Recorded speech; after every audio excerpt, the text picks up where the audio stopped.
Good morning students. Today we are going to start the second chapter of economics, people as resources. Students, in the first chapter we dealt with production, factors of productions, kinds of resources, land, labor, physical capital and human capital. So before going to deal with this chapter, we have to understand these two terms, people and resources. Students, have you ever realized that the book you are reading, the house you are living, rivers, forest and sunlights, they all are useful to us. They fulfill our needs. These are termed as resources. Can people be called as resources? Yes, they can be resources as well, because people are the integral part of the development.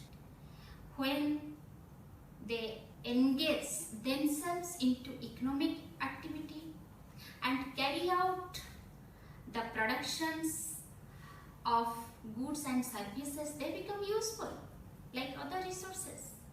So students, we have to know the meaning of people and resource here. What does it mean? People refer to population, and I am talking about Indian population as a whole. What does resource mean? Resource is that can be transformed into benefit.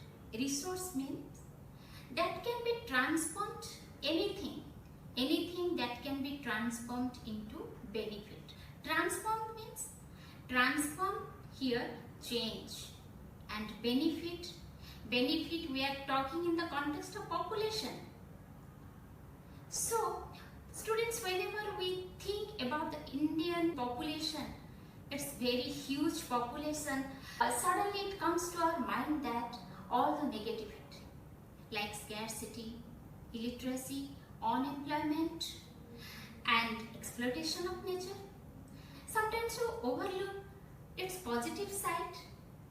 So in this chapter we will know how this population will be converted into benefit for the economic growth. Right now our consideration of Indian population is a liability. Liability means burden. So here we have to know, as we all know, that Indian population is very high. So how are we going to take maximum benefit from this huge population of India, and how can we convert this population into benefit? That is a big question. So how? Students, I can give you an example. You all are assets or liability. Right now, you all are liability of your parents. How? Because your parents are investing on you and you are not contributing anything for economic growth. How? Your parents are investing on your education, on your health, and for making you self-sufficient.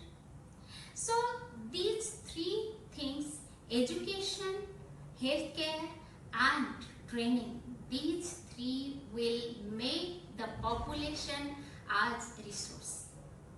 Here I can say you, suppose you are studying in 10th standard. If you are not good in health, so can you get good score in your examinations? No. So it will enhance your ability. If you are healthy, then you can achieve your aim in life.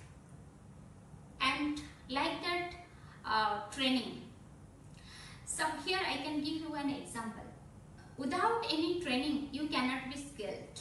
So here, well-educated person can be as the resource, can be help for the society, and the community, later on for the nation.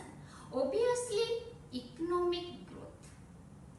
So students, these are the three factors: education, healthcare and training. These are the three important factors to make the people self-sufficient and to be asset for the economic growth. So students, today we learned what is resource and what does people and resource mean, and what are the factors here so that people can be a resource, people cannot be a liability.